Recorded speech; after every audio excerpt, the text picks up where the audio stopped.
This is Spare Time Repair, and this is a Toshiba XR-35 from 1986. I'm always wary of vague eBay listings that appear to be hiding something, and the description for this machine simply said, "Condition is for parts or not working." I did like the look of it though, so decided to take my chances. I haven't tried powering it up yet because I noticed that the screws for the cover were all missing, and something is rattling inside. Someone has clearly been poking around in here, so should I have trusted my misgivings and avoided this one altogether? Well, no screws to remove, so we can cut straight to the chase. Well, that's a first. Packing paper inside the unit? Oh, well, somebody's helpfully left all the screws. What's this? Oh, well, that doesn't look too clever. Someone's had a bad time with that. And this is what was rattling around. That's a bit ominous also. Well, in the bag they did include this stiffening piece for this flat flex cable, but it's not terribly helpful. Well, there's a bit of work to do before we can see if it spins up a disc, but we can at least see if it powers on. We have no display, and the spindle motor is constantly running. Well, that behaviour is weirdly reminiscent of the other Toshiba player I looked at, the XR-9. That one had a shorted capacitor which left the spindle motor running constantly, so I wonder whether this has got the same problem. Or maybe the fact that it's not connected to the board just makes that the default behaviour. Well, I think my first task is to remove the transport and try and figure out where this gear has come from. Certainly looks like all the gears are present on this side. Should better pop this clamp off. Looks like it's just clipped in. Well, this laser is moving completely freely, so this gear must be related to that. And it looks like the tray is being held in with this gear, but all of these have just been melted into place. So there's no way to easily remove that. So how am I meant to get the tray out? Well, perhaps if I remove the tray front, the whole transport will slide out from the back. So that tray front will come off if I just nip these together.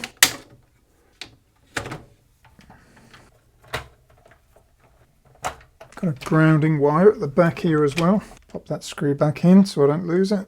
It should now come out. I just need to detach this other flat flex. And that's what it should look like. Yeah, it looks like this gear is meant to go in here. And that would move the sled. I could attempt to re-glue this on here, but the last of the contacts is broken off. Well, it's a Sony pickup, KSS-123A. This flat spot here on the gear tells me which way it goes round, because that must be where this edge is. And because this black part doesn't actually need to move, and this hole is quite deep, I'm thinking that I could just screw it through from the other side. If I screw it through there, I don't think I would even need any glue. It looks like it's going in nice and square. I think that's probably got it, and it's not going to interfere with anything else. Probably stronger than it was originally. I'm just going to desolder this motor so that I can feed some voltage into it and check that that sled is moving correctly. And back to the start. Yeah, I think that's going to be fine. So let's turn our attention to this. I'm going to start by trying to straighten these up as much as I can so they're ready to reattach. I'm not overburdened with gluing options, but I'm going to try some E6000. Just going to clamp that with a mini bulldog clip and let that dry, because once we have a backing we can stick down the individual contacts. I'm so sorry I forgot to press record, but I thought while I was waiting for the flat flex cable to dry that I'd check this main board for shorted capacitors, since we had no display at all. And sure enough, just the third one I tried is a dead short. So I've swapped that one out, and obviously there's a high chance that there'll be more, so I'm going to check over the entire board and see if I can find any other problems. I've been all over the board, couldn't find any other shorts, so hopefully we're okay now. But before I reconnect these ribbon cables, which are a little bit fiddly, I think I'm going to remove and clean the front panel, because that definitely needs some attention. I was denied my eureka moment with that capacitor because I didn't hit record. I don't often do that. 3 screws in the bottom. A couple of brackets in here as well. So this unit was released in the same year as the XR-9 portable or semi-portable unit that I looked at in a previous video. And they actually share a service manual. It's a little bit tricky to remove. So So I've got to remove this little volume slider board. This is for the headphone socket.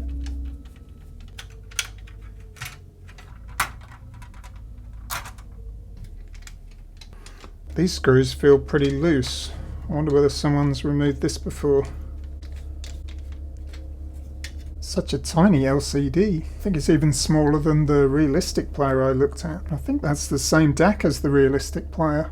So maybe that was made for them by Toshiba. So time to give everything a good clean, and then we can get back to that flat flex cable. We saw earlier that the pickup was sliding properly, so I'm not going to worry about the sled rails. How's our cable looking now? Well, the plastic backing is stuck well. I think I'm just going to bend all these contacts forward a little bit so that I can apply some more adhesive to the other side and stick them all down again. I suppose CA glue would be the most effective.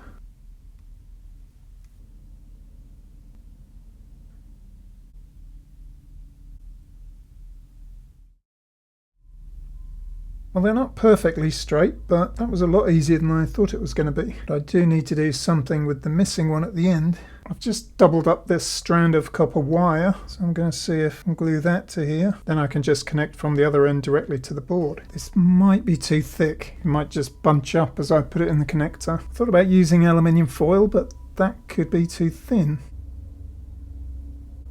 Yeah. It's already come off. Well, this aluminium foil is actually thicker than I thought, so I think it's worth a try. And since I've already done this wire, I've just created a gap between those two strands. Well, that might have got it. I'll just protect that with some Captain tape.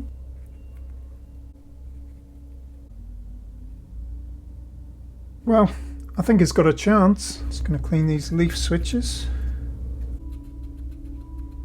The other one is on the underside. Front panel's pretty much dry, so I'm going to reassemble everything.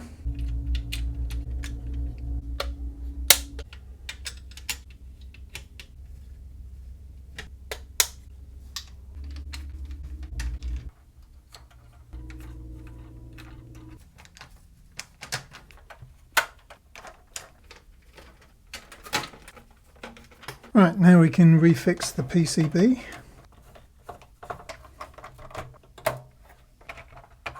Reattach the grounding wire. Let's do the easy one first. It's very tight. I think it's in. Yeah, I'm glad I used the foil in the end because that piece of copper would never have worked. Well, was all that work in vain, or will we have a display? Well, that's not great. Well, we're powered on again, and I've disconnected this flat flex because that was making the motor run constantly. And just looking with the thermal camera, I don't think we have a short, but we must have a failed component. Well, I've removed the transport because there could be a short on this board. And while looking at the service manual, I realised that you can remove the tray by pressing down on here. Well, the problem can't be on the transport because even when it's disconnected, we still have no display. And if nothing's gone short, then something must be open. I've just been checking the board for voltages. I mentioned that I had the service manual, but I actually don't. It's a service bulletin, which is over 100 pages long, but it doesn't actually have the full schematic. So I don't know what voltages I should have where. But it did mention that I should have 7 volts on pin 6 of this IC, and I do, but I should also have 5 volts on pin 1, and I don't. So somewhere my 5 volt rail has gone missing. I've checked the bridge rectifiers, they seem to be okay. I've checked the voltage regulators, they seem okay. Well, I think I found the problem. So the transformer feeds the board via this ribbon cable here. That then feeds directly into these two bridge rectifiers. So this is one of the bridge rectifiers. The AC input is the 2 center pins, then the left is the positive output, and the right is the negative output. Now underneath are 2 resistors. So the negative output only goes to this resistor, goes through the resistor, and onto the rest of the board. Same with the positive output. The only way it gets to the rest of the board is through this resistor. So this resistor on the negative output is about 3 ohms, but this resistor is over 2 mega ohms. So it looks like that one has blown open. So I'm going to remove that resistor, try and figure out what value it should be. It looks like brown, black, gold, gold. So 1 0 with a multiplier of 0.1 is 1 ohm. I think we can safely say that needs swapping out. The only 1 ohm resistor I have is rated for 1 watt, so it's significantly bigger than this one, but that's okay as long as the wattage exceeds the old value. So I'm going to need to mount it in the same way as the old one. So this should be 5 volts. Yes. Okay, I'm hopeful. There can't be anything else wrong with this thing, surely. But I'm not going to screw the transport down just in case.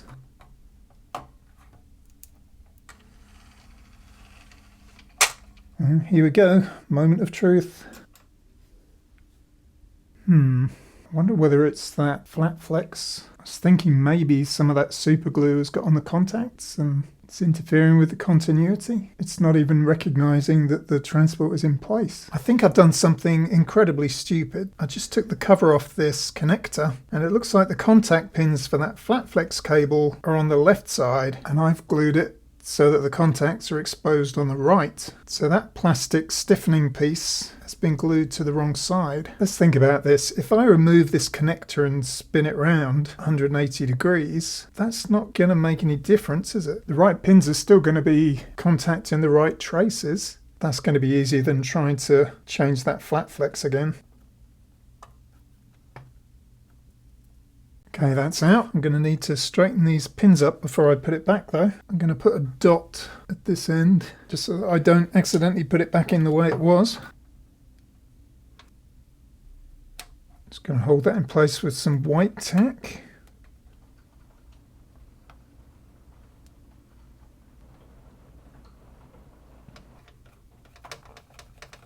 Well, if you don't tell anybody, I won't. I'm not going to say a word this time. Ooh, that looks better. Well, for 1986, let's give Peter Gabriel another shot.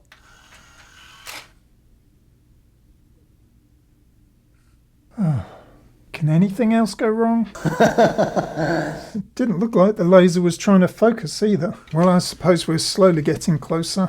Eventually, we'll just run out of failure points, I hope. See if we've got any laser output. Yeah. Maybe one of these contacts isn't getting through. I'm going to try reseating the connector. No, it's mashing up the contacts. I'm wondering now whether I should revert to plan A, which was to just cut this off here and try and expose the contacts here. Yeah, I think that's what I'm going to do. I've just had a little go at scraping away the white plastic. It doesn't look too difficult, but all these contacts are coming up now, so I think the original repair just isn't viable. Move that bodge wire. I've reverted to sandpaper because doing this I'm just going to gouge big bits out of it. I think by braiding it I'm going to get a more uniform finish. Well, I thought by using the sandpaper I'd be applying even pressure, but it hasn't worked out that way and now I've broken this contact. I wonder if acetone would eat it away. I'm going to cut these off flush.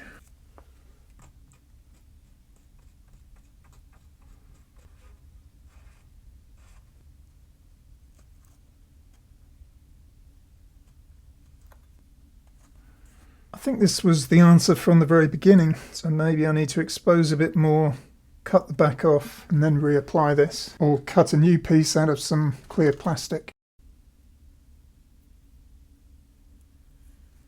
Right, the plan is to use some PVA, apply it to the backing piece, wrap it in parchment paper and then clamp it with these 2 pieces of thick card.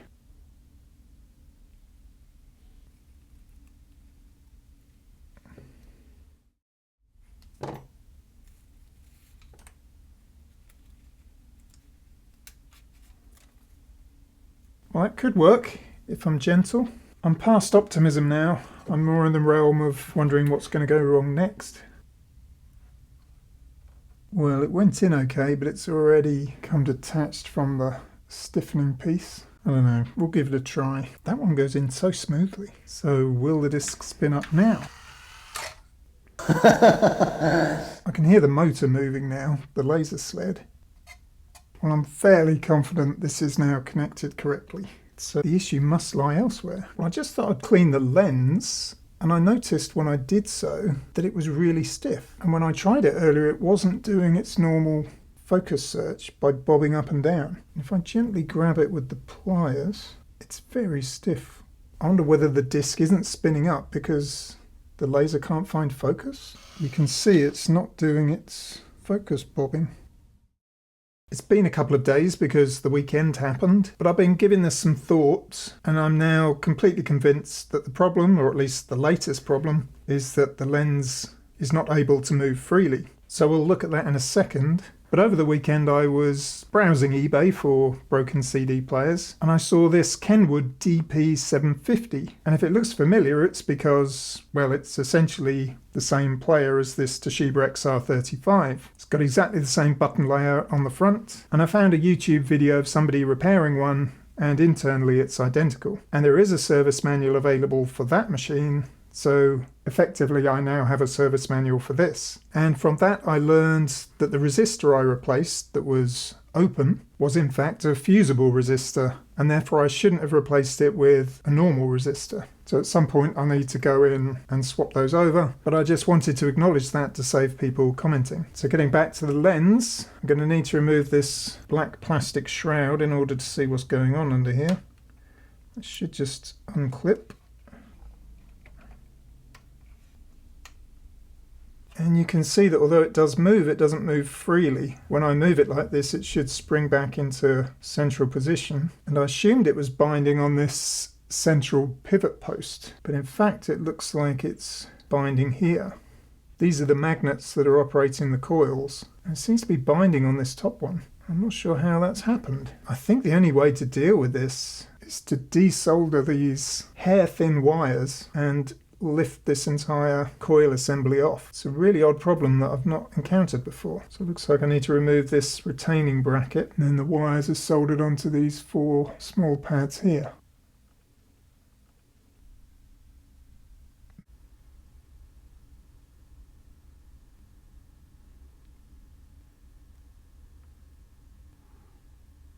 Okay, we're free.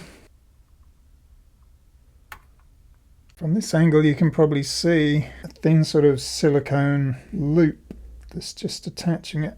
I could probably remove that. It might be tricky to get it back on. I think I'm going to have to do it though. Broke it. Well, I don't attempt that again because if I break the other strand that could be it. It might already be curtains. All I'm going to do is try to clean this post, although I don't think that's the issue.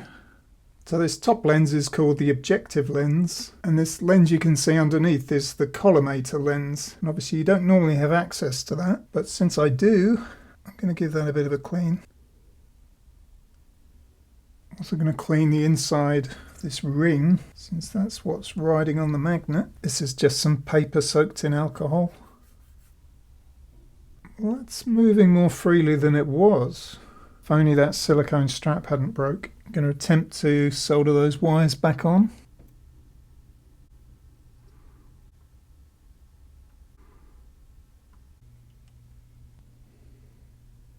Well, I can't say I'm confident, but that lens did just move up and down. That is so disappointing. Well, here's the lens behavior when the tray closes. You can see it is now moving up and down. I have to say I'm actually surprised it's not spinning up. Well, this could be a hopeless cause, but there are a couple of adjustments I can try. So I'm going to try the focus adjustment by connecting my meter between these 2 pins. Well, the service manual says the reading should be 0 volts, and it seems that it already is. Yeah, that was already spot on. I tried the same with the tracking adjustment, but that was also already correct. You might also be able to see, if I get it at the right angle, there are a couple of very small scratches on this lens, and that could also be the reason why it's not spinning up. Well, it's very tricky, but I've managed to re-stick that silicone band that broke, so I'm hoping that will restore some sort of balance to it. And I also made the very surprising discovery that this top magnet was actually loose, and I've managed to move it further away, so the coil is now completely free. I assumed these were fixed. I mean, I don't want to move it again because it's sort of in the perfect position now. But you can see there's much more of a gap at the top here than there was before. If this doesn't work, I really will have to call it quits. I just can't shake the feeling that the reason it can't read a disc is because of the scratched lens. And there is a way that I can prove that one way or the other. So as we saw earlier, this is the KSS-123A, and this ADC player I looked at recently has a very similar pickup. So here's that pickup from the ADC player, and you can see it's a KSS-121A, and it does have the same shape, but the connections are different. So these ones are socketed, and these ones are soldered on directly, and in different positions. But that's okay because I don't want to just swap over the pickups, as that wouldn't prove anything. All I really want to do is try the lens from the good pickup in my original pickup. And it would be nice if it was simple to remove just the objective lens, but that's not really possible. It's absolutely covered in glue, and trying to remove it from the delicate coils is just asking for trouble. Also, it's not really viable just to remove the lens coil assembly itself, because even if I desolder all these wires, remember we've got that silicone ring underneath that's very delicate. So instead my plan is to remove this entire top plate. We've got 3 black screws here, and I think if I desolder these for ribbon cable connectors, then this whole part should just lift off. I've considered the fact that this may introduce an alignment problem, but I doubt it. The movement of the lens ought to be able to correct for that. So if I swap them over and the Toshiba still doesn't work, then that strongly points to the laser itself being at fault. If we swap them and the Toshiba does work, then that points to the lens being at fault.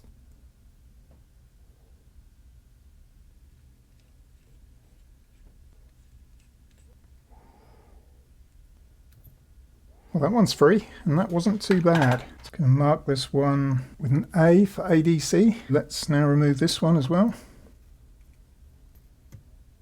Let's put a T for Toshiba on there. Looking closely at the optics for the Toshiba player, they're incredibly dirty. In fact, that could be the reason why it's not playing rather than the scratches. And we have 3 more screws here, so I think I'm going to remove those and see if I can clean it. I'm certainly not recommending this as a course of maintenance. This could destroy the pickup for good, but personally I think it's worth doing. Yep, that's freed up the entire mirror assembly. Well, I've managed to scrape out the glue from these recesses and just pry up the edge of that lens. So I'm going to very carefully remove it all together and give it a clean.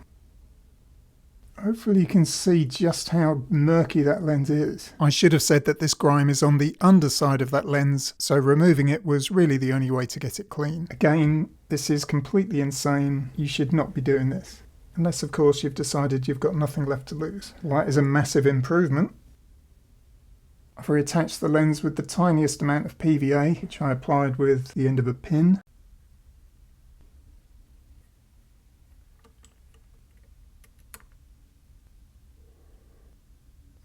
So, will it spin up this time? Well, surely that proves it's the fault with the laser, and therefore there's nothing more I can do. And in case you're wondering, the ADC player with the Toshiba lens still works fine. It still isn't working, but after doing all that cleaning and adjusting the focus error offset, it is now spinning up, or at least attempting to read a disc. So to initiate that disc spindle movement, I must have improved something, but clearly it's not enough to get a table of contents read. I've adjusted everything I can think of, and it just won't work. Trust me, there's nothing I hate more than leaving you with a non-working player, and I did a lot more work off camera in an effort to prevent that. At some point though, you have to cut your losses. Really though, I think we all know who's to blame, and I think he should apologise. I did try it with other discs, of course, but by then the Curse of Gabriel had already taken hold. But that's it for now. Thanks for watching, and I'll see you in the next one.